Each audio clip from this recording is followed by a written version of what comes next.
Bismillahirrahmanirrahim.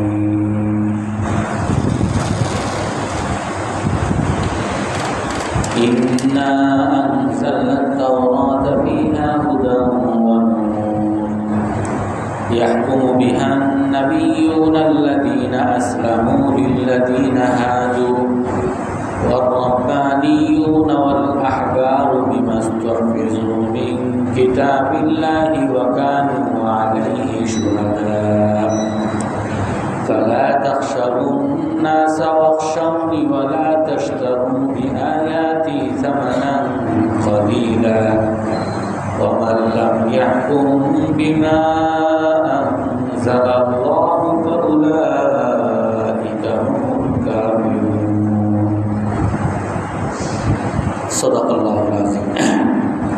আল্লাহ তাআলা বলেন, নিশ্চয়ই আমরা তাওরাত অবতরণ করেছি, তার মধ্যে আছে হেদায়েত এবং আলো। এই তাওরাত অনুযায়ী বিচার করেন নবীগণ, যারা আত্মসমর্পণ করেছেন আল্লাহর সামনে, যারা হেদায়েত প্রাপ্ত হয়েছে তাদের জন্য।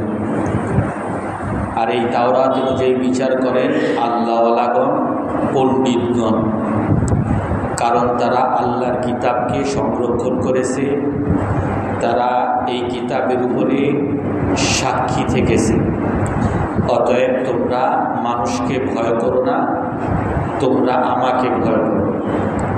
আর তোমরা আমার আয়াতের বিনিময়ে সামান্য অর্থ ক্রয় করো না। আর যারা বিচার করে না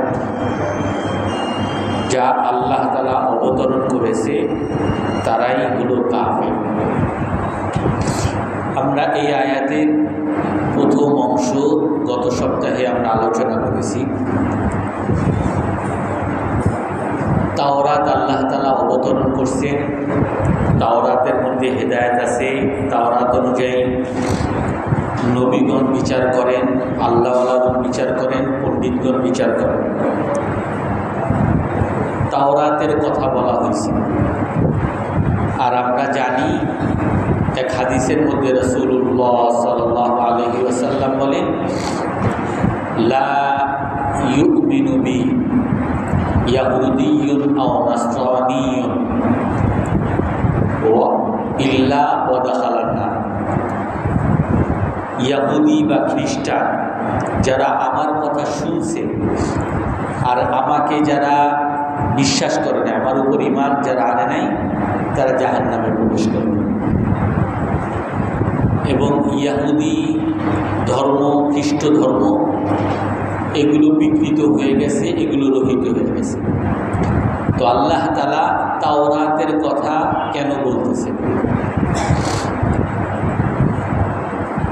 আমাদের মাযহাব, হানাফি মাযহাবের মধ্যে একটা মৌলিক নীতিমালা হলো শারউ মান ক্বাবলানা ওয়া শারউ লানা।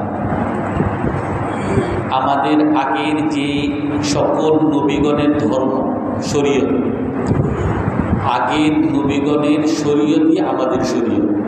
কারণ এই রাসূলুল্লাহ সাল্লাল্লাহু আলাইহি ওয়াসাল্লামকে আল্লাহ তাআলাই পাঠিয়েছেন, কোরআনে কারীমকেও আল্লাহ তাআলা পাঠিয়েছেন, এমনিভাবে তাওরাতকেও আল্লাহ তাআলা পাঠিয়েছেন, জাবুর, ইনজিলকেও আল্লাহ তাআলা পাঠিয়েছেন। এই জন্য আগের যুগের নবীগণের ধর্ম এটা আমাদেরই ধর্ম। তবে আগের যুগের ধর্ম যে এটা যে আল্লাহর পক্ষ থেকে পাঠানো হয়েছে, এটা কীভাবে বুঝব? কারণ তারা তো বিকৃত করে ফেলছে। তাদের তাওরাত বিকৃত, তাদের জাবুর বিকৃত, তাদের ইনজিল বিকৃত। তো এই ক্ষেত্রে হলো আগের যুগের শরীয়ত বা আগের যুগের যে কোনো বিধান, যেগুলো কোরআনে কারীমের মধ্যে আল্লাহ তাআলা বর্ণনা করছেন, অথবা যেগুলো রাসূলুল্লাহ সাল্লাল্লাহু আলাইহি ওয়াসাল্লাম হাদিসে বর্ণনা করছেন, এগুলোই হলো আমাদের জন্য শরীয়ত, বা এগুলোই আমাদের জন্য গ্রাহ্য, আমাদের কাছে গ্রহণযোগ্য। আগের যুগের নবীগণের ধর্ম এটা গ্রহণযোগ্য, কিন্তু সেইটা অবশ্যই কোরআনে কারিমের মধ্যে আসতে হবে, সেটা অবশ্যই হাদিসে পাকের মধ্যে আসতে হবে। যদি হাদিসের মধ্যে, কোরআনের মধ্যে আগের যুগের কোনো কথা যদি না আসে, তাহলে এটাকে বিকৃত ধরা হবে, এটাকে বাতিল ধরা হবে। এবং আগের যুগের কোনো কথা যদি কোরআনে কারিম এবং হাদিসের মধ্যে আসছে, আসার পরে আল্লাহ তাআলা বলছেন এটা রহিত, তাহলে সেটা রহিত। যেমন ইসলামের মধ্যেও অনেক বিষয় ইসলামের প্রথম যুগে আল্লাহ তাআলা বিধান দিয়েছিলেন, সেটাকে পরবর্তীতে রহিত করছেন।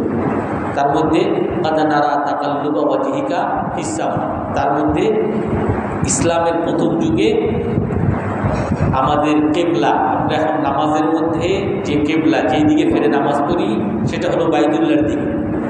মক্কার মধ্যে যে আল্লাহর ঘর বাইতুল্লাহ আছে, কাবার ঘরের দিকে ফিরে আমরা নামাজ পড়ি।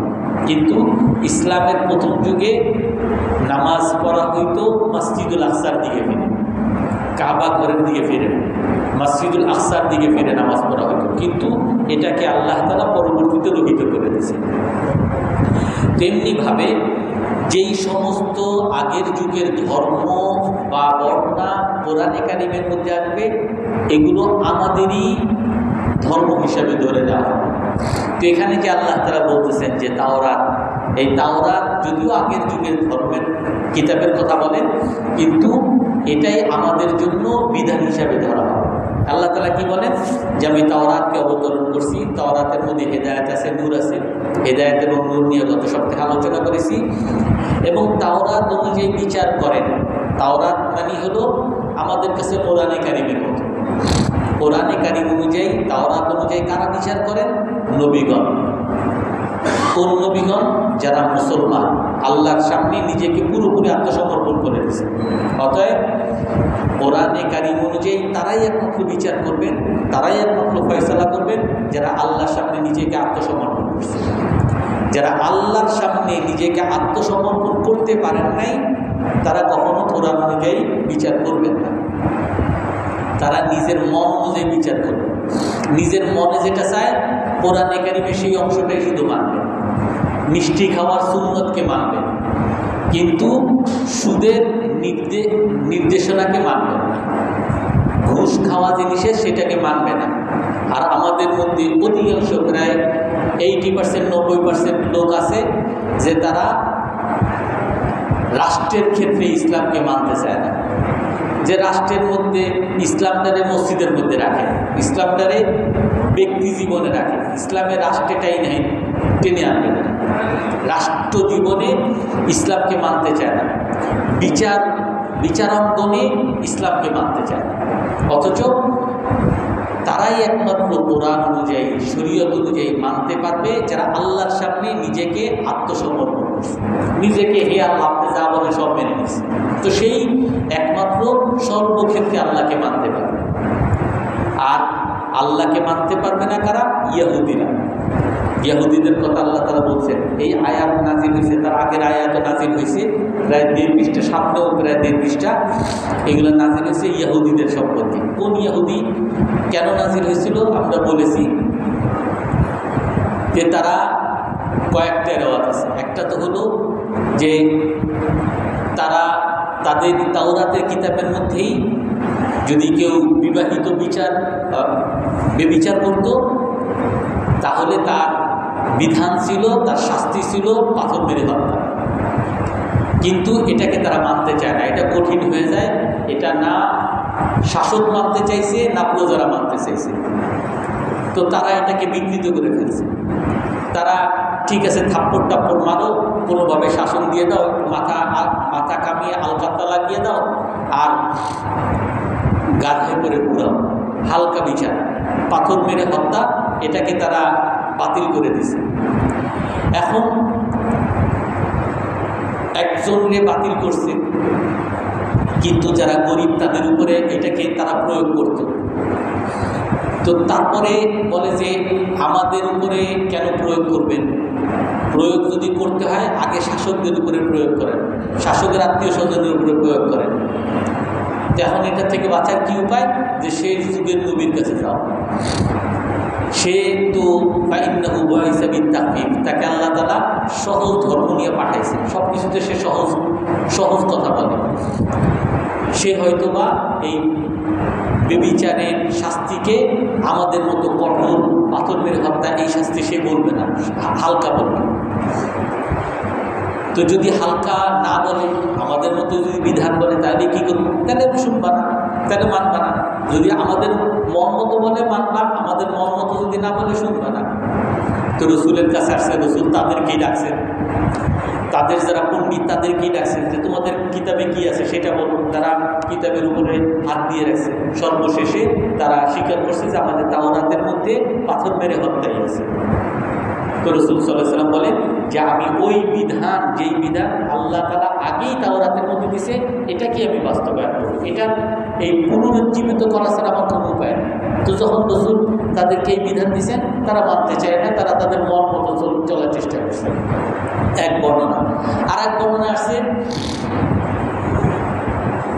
বনু কুরাইজা, মদিনার মধ্যে দুইটা ইহুদি বংশ ছিল, একটা কুরাইজা বংশ আর একটা নাজির বংশ। নাজির বংশ একটু সম্ভ্রান্ত ছিল আর কুরাইজা বংশ একটু গরিব ছিল। তো নজির বংশের, কুরাইজা বংশের যদি কেউ মারা যাইত, কেউ যদি নিহত হইত, তাহলে তার পরিবর্তে তো হত্যা, আর হত্যা না হলে মৃত্যুপদ। মৃত্যুপদ কি? 100 আউকিয়া, 100 মণ খেজুর। এটা হলো যদি কুরাইজা বংশের কেউ মারা যেত, 100 মণ দিতে হবে। আর যদি নজির বংশের কেউ মারা যেত, এরা একটু বড় লোক, এরা একটু সম্ভ্রান্ত, সেই ক্ষেত্রে হলো নজির বংশ যেহেতু বড় লোক, এদেরকে এরা মারতেই পারে। তো মারলে তুমি পুরোটা দিবা, আর এদেরকে তোমরা মারতে পারবে না। এদের যেহেতু মারছো, তাহলে তাদের হবে অর্ধেক। যদি নাজির বংশের কেউ মারে তাহলে মৃত্যুপদ দিবা অর্ধেক, আর কুরাইজা বংশের যদি কেউ মারে তাহলে পুরোটা দিতে হবে। এখন কুরাইজা বংশ যখন নাকি রাসূল সাল্লাল্লাহু আলাইহি ওয়াসাল্লাম মারছে, তখন কুরাইজা বংশের কেউ নজির বংশের লোকরে মারছে। তো মারার পরে তাদেরকে মৃত্যুপদ দিয়েছে 50 মণ। যে আপনি 50 মণ দেন কেন? আমরা তো আপনাদের মানলে ঠিকই আমাদের কাছ থেকে 100 মণ খেজুর আদায় করেন।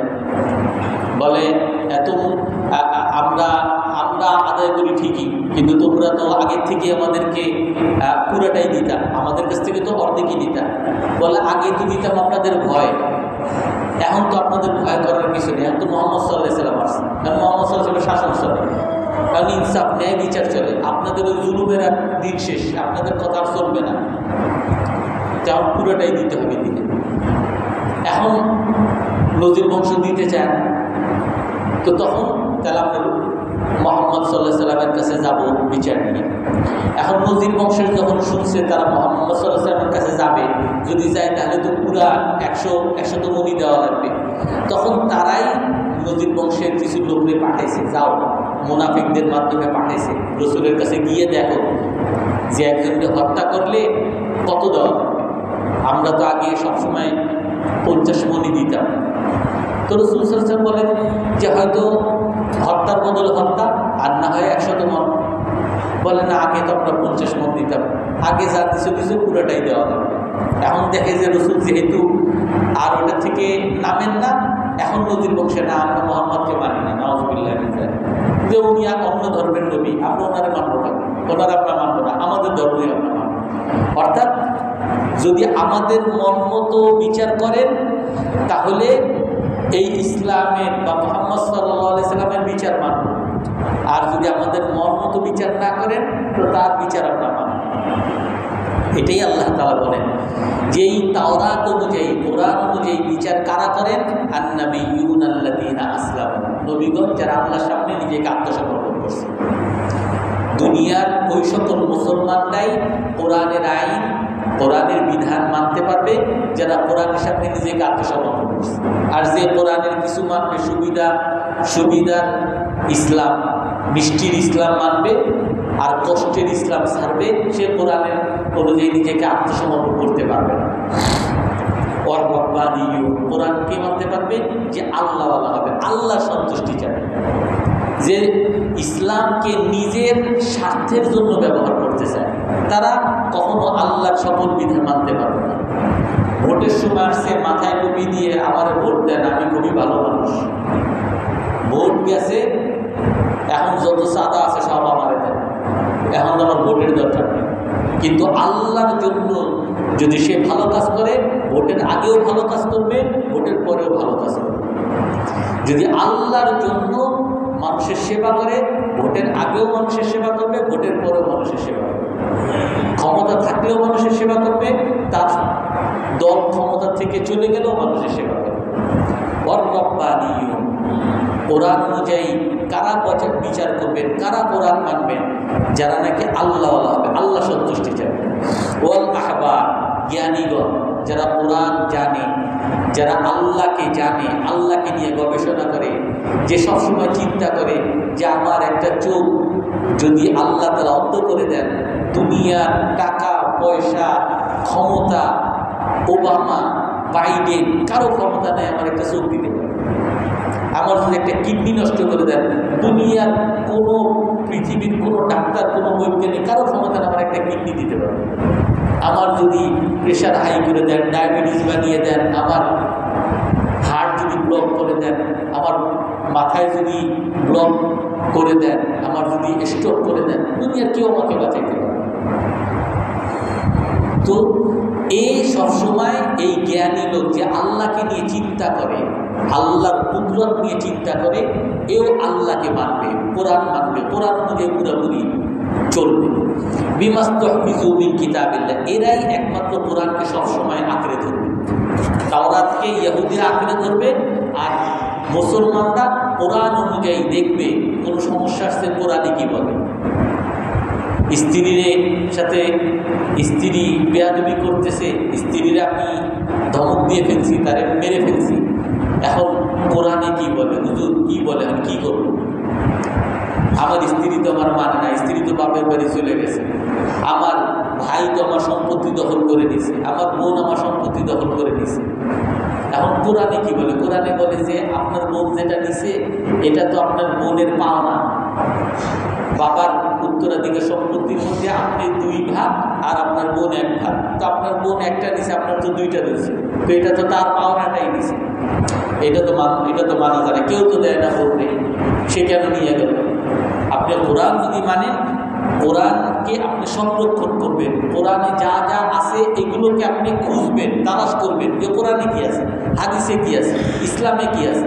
আর না হয় আরে ইসলাম বাদ দাও, হুজুর কথা বাদ দাও, হুজুরটা শুধু ব্যবসা করতে গেলেও বলবে হারাম, চাকরি করতে গেলে বলে হারাম, একটু ফ্যামিলি একটু বিয়ে শাদী করতে যাবে তখনও বলবে হারাম, একটু ঘরের মধ্যে একটু আড্ডা মারতে যাবো তখনও বলবে হারাম, একটু সিগারেট খেতে যাবো তখনও বলবে হারাম, একটু মদ খেতে যাবো তখনও বলবে হারাম, শুধু হারাম হারামই বলবো। হুজুরটা হুজুরের খাতা হুজুরের করতে বলবো, আমরা আমাদের মতো যাব। কিন্তু যে আল্লাহর সামনে নিজেকে আত্মসমর্পণ করবে, যে আল্লাহকে সন্তুষ্ট করতে চাবে, যে আল্লাহর কুদরত নিয়ে যে চিন্তা করবে, যে সবসময় যার মাথায় থাকবে যে আমি যতই বাহাদুর, যতই বড় লোক আর যতই সুন্দর হই না কেন, আমাকে একসময় দুনিয়া ছেড়ে চলে যেতেই হবে, আমার টাকা পয়সা ছেড়ে চলে যেতেই হবে, আমার ধন সম্পদ ছেড়ে চলে যেতেই হবে, আল্লাহর সামনে আমাকে দাঁড়াইতে হবে, আমাকে জাহান্নাম বা জান্নাতে যাইতেই হবে, এছাড়া আমার কোনো বিকল্প নেই। এই জ্ঞান যে মাথায় রাখবে সে কখনো কোরআন ছাড়া চলতে পারবে না, হাদিস ছাড়া চলতে পারবে না, সে সবসময় কোরআন খুঁজবে। ওয়াকানু আলাইহি শুহাদা, শুধু কোরআন খুঁজবে তাই না, এবং কোরআনের উপরে সাক্ষী থাকবে। আজকে দেখেন আমরা অনেকেই নামাজ পড়ি, কিন্তু কয়জনের নামাজের উপরে সাক্ষী থাকে? আমরা অনেকেই রসুলকে মহব্বত করি, কিন্তু কয়জন রসুলের মহব্বতের সাক্ষী দেয়? যে অমুক জায়গায় রসুল সাল্লাল্লাহু আলাইহি সাল্লামকে গালি দিছে, তো এই জন্য একটা প্রতিবাদ হবে, আর হুজুররা মোল্লারা করুক, আর আমি আমার ব্যস্ততা আছে। অথচ আপনি যে হকের পক্ষে সাক্ষী, সত্যের কথা বলছেন, কোথায় বলতেছেন? আপনি দেখতেছেন একজন বলছে কোরআন দরকার নাই, হাদিস দরকার নাই, নামাজ দরকার নাই, একজনে ঝগড়া করতেছে, আর আপনি বলেন আমি চলে যাই, ও হ্যাঁ ঝগড়া করুক, আমি চলে যাই। আপনি যে কোরআনের পক্ষে আছে, নামাজের পক্ষে আছে, রসুলের পক্ষে আছে, তার পক্ষে আপনি দাঁড়াইলেন, আপনি আসতে চলে গেলেন, আপনি সাক্ষী হচ্ছেন না। একজনে হুজুরকে দেখতেছেন অপমান করতেছে, মুসলমানকে গালিগালাজ করতেছে, চরমপন্থী বলতেছে, সাম্প্রদায়িক বলতেছে, উগ্রপন্থী বলতেছে, আপনি চলে গেলেন, আপনি তার কোনো পক্ষ নিলেন না, রসুলের পক্ষে নিলেন না, আপনি মুসলমানের পক্ষ নিলেন না, কোরআনের পক্ষ নিলেন না, আপনি সাক্ষী হইলেন না। কিন্তু যে নাকি আল্লাহকে সন্তুষ্ট করার ইচ্ছা করবে, যে আল্লাহর সামনে নিজেকে আত্মসমর্পণ করবে, যে আল্লাহকে নিয়ে গবেষণা করবে, জ্ঞান অর্জন করবে, সে সব সময় কোরআনের পক্ষে সাক্ষী থাকবে, হকের পক্ষে সাক্ষী থাকবে, বাতিলের বিপক্ষে সবসময় তার স্লোগান থাকবে। বাতিলের বিপক্ষে যার স্লোগান থাকবে না, সে মুসলমানই না। কোরআনের মধ্যে আছে ওয়াল আসরি ইন্নাল ইনসানা লাফি খুসর, আল্লাহ তাআলা বলেন সকল মানুষ ক্ষতিগ্রস্ত। ক্ষতি থেকে বাঁচতে হলে কি করতে হবে? ইল্লাল্লাযীনা আমানু, মুমিন হইতে হবে। তারপরে কি? ওয়া আমিলুস সালিহাত, কোরআন হাদিস অনুযায়ী আমল করতে হবে। তাতে কি হয়ে যাবে? ক্ষতি থেকে বেঁচে যাবে না। ওয়া তাওয়াসাউ বিল হক, সত্যের উপরে তাকে অটল, সত্যের কথা তাকে বলতে হবে, দাওয়াত দিতে হবে। সত্যের দাওয়াত দিছে, ওই পুলিশে কাদানি গ্যাস ছুটছে, আর মোল্লা মৌলবী বইলা জঙ্গি বইলা ধরতেছেন, আমি আজকে লুকায় গেলাম, আমি আর পক্ষের পক্ষে নাই, আমি ওই হুজুরদের পক্ষে নাই, হয়ে যাবে না। কষ্ট আসবে, কষ্টের উপরে ধৈর্য ধারণ নিজেও করবে, অন্যকেও হকের জন্য কষ্ট করতে দাওয়াত দিবে। দাওয়াতও দিবে, দাওয়াতের সাথে কষ্ট তো করবেই, অন্যকেও কষ্ট করার উপরে দাওয়াত দিবে, সেই হলো মুসলমান। এই জন্য ওয়াকানু আলাইহি শুহাদা, সে সব সময় হকের পক্ষে সাক্ষী থাকবে। ফালা তাখশাউন নাস ওয়াখশাউন, এইগুলো যদি হয়, কোরআন যদি ধরে, ও সবসময় সত্যের পক্ষে যদি থাকে, তাহলে সে কাকে ভয় করবে? মানুষকে ভয় করবে? পুলিশকে ভয় করবে? অস্ত্রকে ভয় করবে? মামলাকে ভয় করবে? গালিগালাজ, জঙ্গি, চরমপন্থী, সাম্প্রদায়িক, এগুলোকে ভয় করবে? যে বল তুই সব আমাকে জঙ্গি, বল আমারে সন্ত্রাসী, বল আমারে মোল্লা, বল আমারে কাঠ মোল্লা, চরমপন্থী, আমার কিছু যায় আসে না। যেমন বলছে না, আমার রাজাকার বলবো, রাজাকার আমি নিজে রাজাকার, তুই কে আমি কে, আমি রাজাকার। কত কত আর জুলুম করবে, কত আর আমারে জঙ্গি বলবা, কত আমার আর সন্ত্রাসী বলবো, বলো সন্ত্রাসী, বলো আমারে জঙ্গি, আমি আল্লাহর জন্য জঙ্গি দিয়েছি, আল্লাহর জন্য মৌলবা দিয়েছি, আল্লাহর জন্য হুজুর দিয়েছি, বলো তুমি। ফালা তাখশাউন নাস ওয়াখশাউন, আল্লাহ তাআলা বলেন মানুষকে ভয় করো না, আমাকে ভয় করো। আর দাওয়াত একমাত্র সেই দিতে পারবে যে আল্লাহকে ভয় করবে। দায়ী, যেই দায়ী মানুষকে ভয় করে, সে কোনোদিন দাওয়াত দিতে পারবে? যে দায়ী বয়ান করে, আপনি দাওয়াত দিলে, প্রতিটা মুসলমানই তো দায়ী, এটা তো বুঝলেন, প্রতিটা মুসলমানের দায়িত্ব হলো দাওয়াত দেওয়া। এই দাওয়াত যে মানুষকে ভয় করে, সে কি কখনো দাওয়াত দিতে পারবে? উল্টা দাওয়াত দিবে। সে সোজা দাওয়াত না দিয়ে কি করবে? মানুষকে ভয় করে, আরে আমারে বলছে যে ভাস্কর্যের বিরুদ্ধে বললে আমার জেলখানা নিবে, এই মূর্তির বিরুদ্ধে বললে জেলখানা নিবে না। মূর্তি যদি ভাস্কর্য হয় তাহলে যায়, হ্যাঁ এটা তো ভাস্কর্য বানিয়েছে, এই মূর্তির সামনে, এটা তো আমাদের জাতির পিতারই মূর্তি, সমস্যা কি? এটার সামনে একবার একটু মাথা মতো কল্লামি না হয়। অর্থাৎ সে তো, যদি কেউ মানুষকে ভয় করে, সে তো দাওয়াত তো দিতেই পারবে না, বরং উল্টা দাওয়াত দেবে, বাতিলের পক্ষে দাওয়াত দেবে, খ্রিস্টানদের পক্ষে দাওয়াত দেবে, ইহুদি হিন্দু এদের পক্ষে দাওয়াত দেবে। এই জন্য দায়ীর সবচেয়ে বড় গুণই হইল সে মানুষকে ভয় করবে না। ভয় করবে কাকে? একমাত্র আল্লাহকে। ফালা তাখশাউন নাস, তোমরা মানুষকে ভয় করবে না, ওয়াখশাউনি, আমাকে ভয় করবে। ওয়ালা তাশতারু বিআয়াতি সামানান কালিলা, এবং তোমরা আমার আয়াতের বিনিময়ে সামান্য অর্থ ক্রয় করো না। আমাদের মতো খতিব যারা, এদের ব্যাপারে অনেকেই বলে, হুজুর আপনারা এই চাকরিরা বাঁচানোর জন্য মূর্তির পক্ষে কথা বলেন। এই চাকরিরা বাঁচানোর জন্য আপনি যদি এই ইসলামের পক্ষে যদি কথা বলতে যান, তাহলে আপনার ক্ষতির থেকে বাদ দিয়ে দিবে। এই জন্য আপনি ঘুরায় পেঁচায় বলেন যে মূর্তিও কোনোভাবে রাখা যায়, বা মূর্তির সামনেও মাথা নত করা যায়, বা জাতির পিতাও বানানো যায়। আপনি ঘুরায় পেঁচায় না বললে তো আমার চাকরিটা শেষ। আল্লাহ তাআলা বলেন কি, আমার আয়াতের বিনিময়ে সামান্য অর্থ ক্রয় করবে না, কোরআনকে বেচবে না। কোরআনকে, আমার কোরআনের বিনিময়ে সামান্য অর্থ হয়তো পাইতে পারো, হয়তো তুমি একটা ক্ষমতা পাইলা, তুমি তোমার চাকরিটা রইল, অথবা তুমি একটা পদ পাইলা, অথবা তুমি একটা ব্যবসা পাইলা, অথবা তুমি একটা বড় চাকরি পাইলা, আর এই জন্য তুমি তোমার ইসলামকে বিসর্জন দিয়ে দিলা। কত মানুষ আমাদের বাংলাদেশেও তো দেখছি, অনেকের নামে আসছে। একজন মানুষ মারা গেছে আগুনে পুড়ে, মগবাজারের ওইখানে মারা গেছে। এর বাবা মা জানে যে সে হলো মুসলমান, বাবা মা তারা আইডি কার্ড নিয়ে এসে মুসলমান, আর তার বন্ধু বান্ধব সবাই জানে না সে তো হিন্দু। সে তো আমাদের মন্দিরে যাইতো, আমাদের মন্দিরে গিয়ে পূজা করতো, সে হলো হিন্দু। হিন্দুরা ওই ঢাকেশ্বর মন্দির তারে নিয়ে গেছে, ওই হিন্দু ভাবে তারে শ্মশানে নিয়ে গেছে। আর তার বাবা মা কুষ্টিয়া থেকে আসছে যে না, এ তো মুসলমান, এই যে আমাদের আইডি কার্ড। অর্থাৎ সে ঢাকায় যখন ছিল, সে তার চাকরি, যেখানে সে চাকরি করতো, হিন্দুদের ফার্ম ছিল, হিন্দুদের কোম্পানি ছিল, ওই হিন্দুদের কোম্পানিতে ভালো পজিশন পাওয়ার জন্য সে তার ইসলামের পরিচয় বাদ দিয়ে সে হিন্দু পরিচয় নিজেকে বড় বড় করছে। শুধু এটাই না, কত মানুষ এখনও তো অনেক আসে যে ভাই আপনারা ইন্ডিয়ান 26 লক্ষ মানুষ বাংলাদেশে চাকরি করে, কত মানুষ বেকার আছে, কেন এদেরকে নিছে?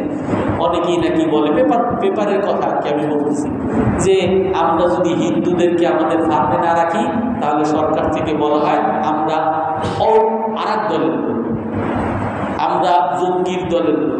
এই জন্য আমরা হিন্দুদেরকে রাখি, যাতে আমাদেরকে, যাতে সরকার ভালোভাবে দেখে, যেন আমরা হিন্দুর সাথে আপোষ করি। ওয়ালা তাশতারু। আর এটা যদি আপনি বিদেশ যান, অনেক দেখবেন, অনেক মানুষ তার নাম মোহাম্মদ সুলাইমান, তার আগে মাইকেল লাগিয়ে দেয়। যদি মোহাম্মদ থাকে, তাহলে মুসলমান পরিচয় থাকলে বিভিন্ন ক্ষেত্রে সে চাকরি বাকরির ক্ষেত্রে অপদস্থ হবে। এই জন্য মাইকেল লাগিয়ে দেয়, মাইকেল অমুক না, সে খ্রিস্টান হয়ে যায়, যাতে সে একটা ভালো ফল পাইতে পারে।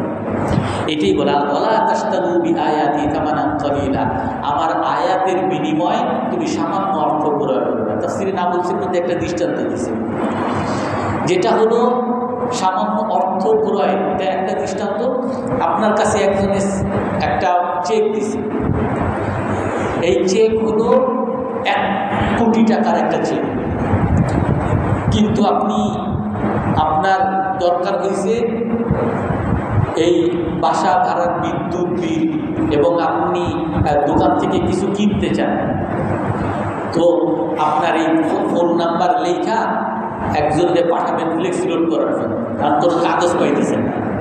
আপনি কি করলেন, ওই চেকের উল্টা পিঠে খালি জায়গা আছে, তো চেক থেকে আপনি একটা কাগজ ছিঁড়িলেন, আর সেরার পরে ওইখানে আপনি আপনার মোবাইল নাম্বার লিখে আপনি পাঠাইলেন দোকানে, আর এই দোকান থেকে আপনার যাতে ফ্লেক্সি লোড করে।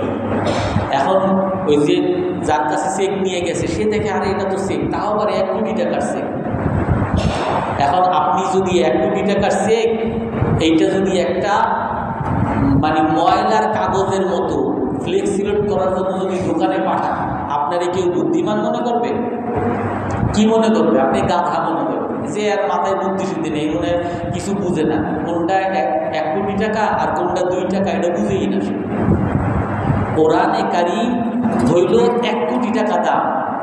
আপনি এই কোরআনে কারীমকে এই বিনিময় আপনি ওই 10 টাকার চাকরি, 10 টাকার বেতন, আপনি এইগুলা মনে করতেছেন আমার ইসলামটারে বিক্রি করে আমি হয়তো একটা ভালো চাকরি পাবো, অথবা ইসলামটারে বিক্রি করে আমি হিন্দু পরিচয় দিলে হয়তোবা আমার একটা প্রমোশন হবে, অথবা আমি মাইকের নাম লাগাইলে আমার অমুক হবে, আর আপনি কোরআনটাকে বিক্রি করে দিলেন কোটি কোটি টাকা, যার দ্বারা আপনার দুনিয়াও লাভবান হইতেন, আখিরাতেও জান্নাত পাইতেন। এটাকে আপনি একটা ব্যবহারিত কাগজের মতো আপনি ফেলে দিলেন। তা বিনিময়ে কি পাইছেন? সামান্য 10 টাকার ফ্লেক্সি লোড পাইছেন। এই জন্য আপনি আল্লাহ তাআলা বলেন কি, আমার আয়াতের বিনিময় সামান্য অর্থ, কিছু অর্থ হয়তো পাবা। এই অর্থ এই কোরআনে কারিমের 100 কোটি টাকার সামনে, 1 কোটি টাকার সামনে এই 10 টাকার কোনো মূল্য আছে? কোনো মূল্য নেই। ওয়া লাম ইয়াহকুম বিমা আনজালাল্লাহু ফাউলাইকা হুমুল কাফিরুন। আল্লাহ তাআলার অবতরণ করা কিতাব অনুযায়ী যে বিচার না করে তারাই কাফের।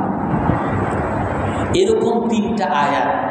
একটা তো আছে এখানে যে আল্লাহর অবতরণ করা বিধান অনুযায়ী যে বিচার করে না তারা কাফের।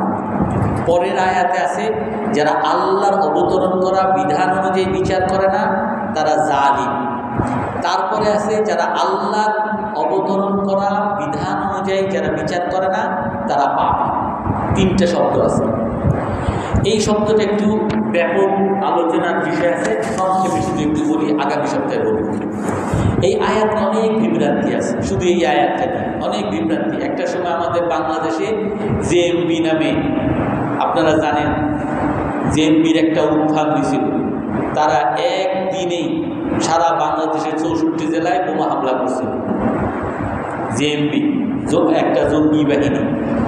তাদের মূল যে থিওরি, মূল যে মতবাদ ছিল এই আয়াত, যে আল্লাহ তাআলা বলেন যে আল্লাহর অবতরণ করা আয়াত বিধান অনুযায়ী যে বিচার করবে না তারা কাফের।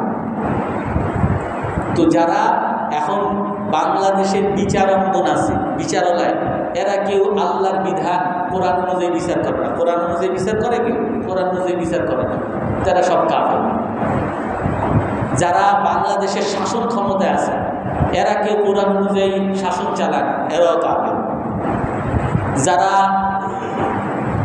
মসজিদে আছে, ইমাম সাহেব, খতিব সাহেব, এরাও কেউ কোরআন অনুযায়ী যারা শাসন ক্ষমতা চালায় না, কোরআন অনুযায়ী যারা বিচার করে না, এদের বিরুদ্ধে বলে না, বরং এদের কাছে ওনারা যায়, এদেরকেই তারা প্রশংসা করে, এরাও কাফের। সবটিরে মার, সব জায়গায় হামলা করে, সবাই রে।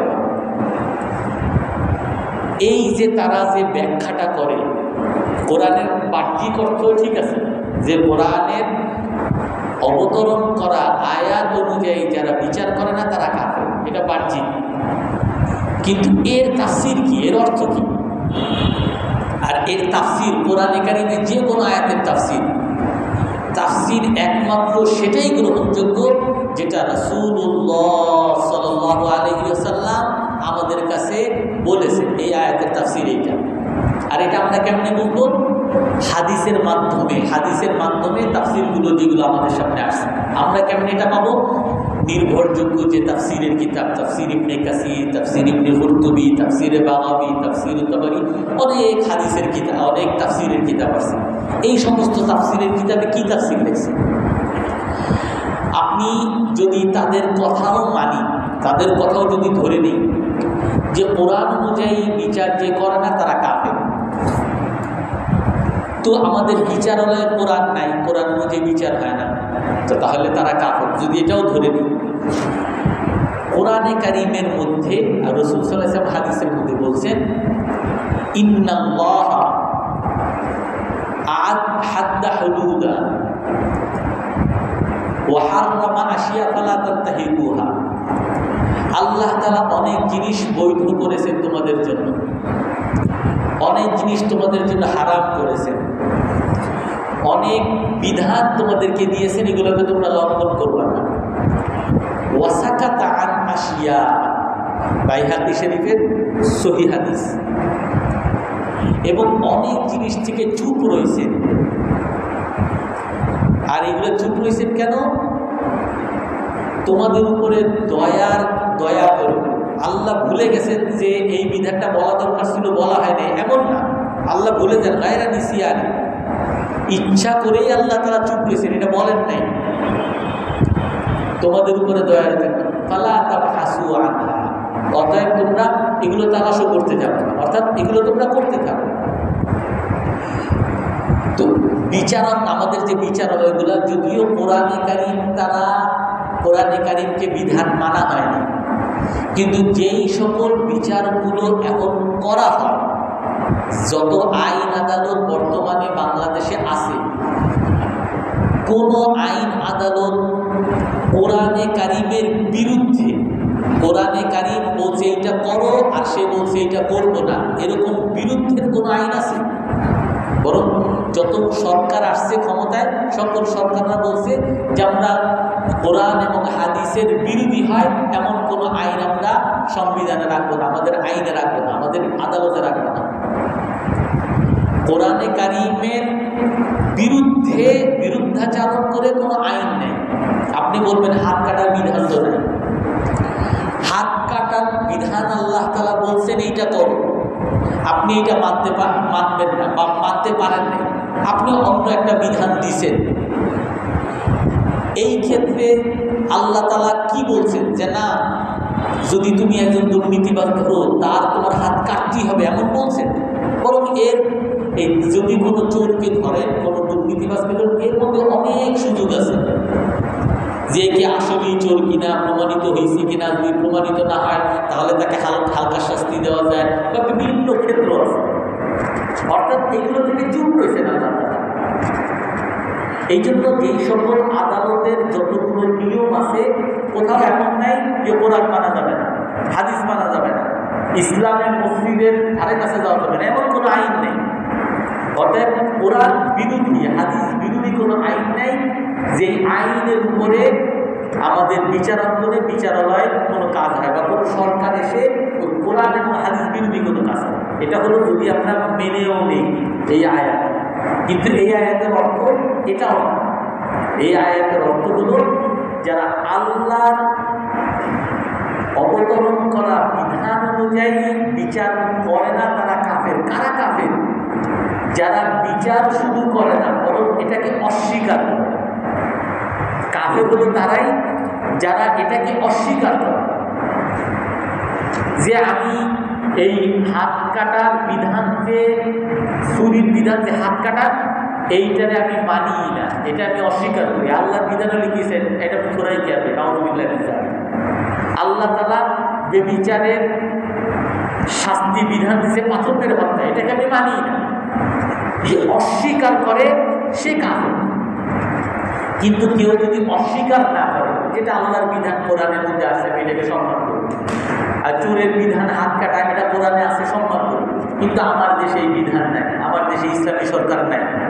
তো এখন ইসলামী বিধান আমার এখানে যেহেতু নাই, তো কি করবো, যেটা সরকার আছে সেটি আমি মানি। আমি কোরআনের বিধানকে অস্বীকার করতেছি না, ওটা আছে ওনার জায়গায়, কিন্তু ওই অনুযায়ী আমি বিচার করতেছি। সে কাফের। কাফের হলো সে যে নাকি এই কোরআনের বিধানকে অস্বীকার করে, যে না এটা কোরআনের বিধান, আমি এটা মানি না, কোরআন আমি মানি না, হাদিস আমি মানি না, সে হলো কাফের।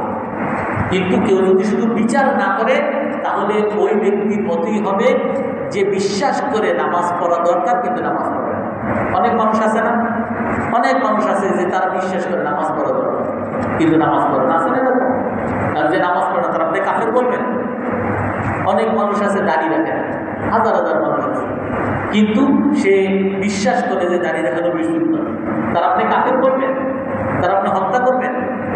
অনেক মানুষ আছে পর্দা করে না, বোরকা পরে না, কিন্তু সে বিশ্বাস করে বোরকা পরা এটা আল্লাহর আদেশ, সে বিশ্বাস করে, সে এটাকে মানে, কিন্তু সে এইটা অনুযায়ী আমল করতেছে, তাকে আপনি কাফের বলবেন? ইসলাম তাকে কাফের বলে? ইসলাম তাকে কাফের বলে। এই জন্য যে আল্লাহর অবতরণ করা বিধান অনুযায়ী ফয়সালা করে না সে কাফের। এর অর্থ হলো যে অস্বীকার করে সে কাফের। এটা তাফসীর ইবনে কাসীর, তাফসীর কুরতুবী, তাফসীর সমস্ত তাফসীরের মধ্যে এই তাফসীর আছে। শুধু এইটাই না, আরো কয়েকটা এরকম তাফসীর আছে যা সকল তাফসীরের সারাংশই হলো যে তারা ওই কাফের না যেই কাফের লা ইলাহা ইল্লাল্লাহকে অস্বীকার করলে কাফের ইসলামকে অস্বীকার করলে, রসুলকে অস্বীকার করলে কাফের হতে সেই কাফের। আরেকটা অর্থ আছে যে কাফের কুফরির মতো কাজ করছে। আপনি অনেক মানুষ যারা আওয়ামী লীগ করে তারা বিশ্বাস করে যে বঙ্গবন্ধুর মূর্তি আর মূর্তির সামনে সবাই গিয়ে দাঁড়িয়ে থাকে। ওই যে মূর্তির সামনে গিয়ে যে কি বলে ধানমন্ডিতে একটা মূর্তি বানানো আছে, মূর্তির সামনে সবাই ফুল দেয় দাঁড়িয়ে থাকে। এখন এই মূর্তির সামনে যে দাঁড়িয়ে থাকে এটা তো মূর্তি। আর হিন্দুরা যেমন একটা মূর্তির সামনে গিয়ে তারা পূজা করে, মূর্তির সামনে পূজা করলে তো একই। আপনি তাদের কাফের করবেন, তাদেরকে কাফের করবেন না। সে যদিও এটাকে মূর্তির সামনে দাঁড়াইতেছে, মূর্তির সম্মান করতেছে, সে এইটাকে ওই হিন্দুরা যেরকম পূজা করে সে সেরকম পূজা হিসেবে নিতেছে না। সে এমনি দাঁড়াইছে, সে মনে করতেছে যে এর দ্বারা হয়তো একটা শ্রদ্ধা হবে, এর দ্বারা একটু তার নেতার একটু সম্মান করা হবে। অর্থাৎ হিন্দুরা যেমন পূজা করে সেরকম সে বিশ্বাস করে, এই জন্য তাকে আপনি কাফের বলতে পারবেন না। এই জন্য এই আয়াত যদিও আল্লাহর অবতরণ করা বিধান অনুযায়ী যে বিচার করার, সেই কাফের বাহ্যিক অর্থ মানুষকে বিভ্রান্ত করার অর্থ যেমন যে অর্থ করছে, কিন্তু এই অর্থ এরকম না। হাদিসের মধ্যে, কোরআনের মধ্যে, তাফসীরের সকল কিতাবের মধ্যে এর ভিন্ন অর্থ আছে। আমরা ইনশাআল্লাহ আরো বিস্তারিত আগামী সপ্তাহে কথা বলব। কারো কোনো প্রশ্ন আছে?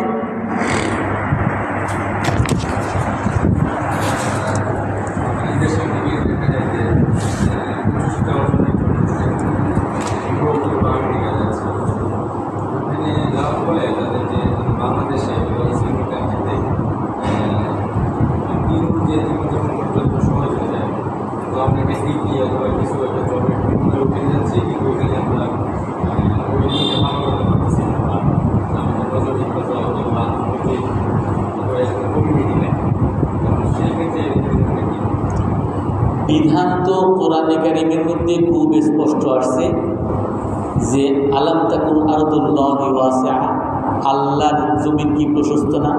তোমারে কে বলছে ওই দেশে যাওয়ার জন্য? বাংলাদেশে কি চাকরির অভাব আছে? বাংলাদেশে সবাই কি না খেয়ে আছে? বাংলাদেশে খাইতেছে, পড়তেছে, থাকতেছে, আমাকে কেন বিদেশ যাইতে হবে? বিদেশ যাওয়াটা তখনই একমাত্র জায়েজ হবে যখন আমার নিয়ত থাকবে যে আমি ওই দেশে গিয়ে কাফেরদেরকে মুসলমান বানাবো, অথবা কমপক্ষে আমি ওই দেশে গিয়ে আমার ইসলামের উপর আমি অটল থাকবো। কিন্তু আমি বাংলাদেশ থেকে বিদেশে গেলাম চাকরির জন্য, আর ওইখানে যাওয়ার ফলে আমার ইসলাম থেকে আমি দূরে সরতে থাকলাম, তো এটা জায়েজ হবে না, বরং এটা গুনাহ হবে। এখন এই গুনাহটা কোন মাত্রার গুনাহ, ওই কথা আবার আসবে। এটা কি কুফরি গুনাহ হবে নাকি এমনি অন্যান্য গুনার মতো গুনাহ হবে? এগুলো সব তার স্টেজ অনুযায়ী। সে যদি মনে করে এরকম মোহাম্মদ নাম চেঞ্জ করে মাইকেল বানিয়ে ফেলবে, সে যদি নিজের খ্রিস্টান বানিয়ে ফেলতে পারে, সে কাফের কুফরির গুনাহ হবে। আর যদি মনে করে না চাকরি কয়দিন করি, আমি একটু নামাজ রোজা বাদ দেই, যা হয়েছে বাংলাদেশে আবার বাংলাদেশে আবার ঠিক হবো, তো সে ওইরকম গুনাহগার হবে। কিন্তু এটা কখনোই বৈধ হবে না যদি ওইসব দেশে যাওয়ার দ্বারা যদি তার ইসলামের ক্ষতি হয়। কিন্তু যদি ইসলামের উন্নতি হয়, সে চিন্তা করতে পারে যে আমি ওই দেশে গিয়ে দাওয়াত দেব, ওই দেশে গিয়ে আমি ইসলামটাকে নিয়ে চলবো, সবাই আমাকে দেখে ইসলামের সৌন্দর্য বুঝবে, সেই ক্ষেত্রে জায়েজ হবে, বৈধ হবে, অনেকে উত্তম হইতে পারে। সুবহানাল্লাহ।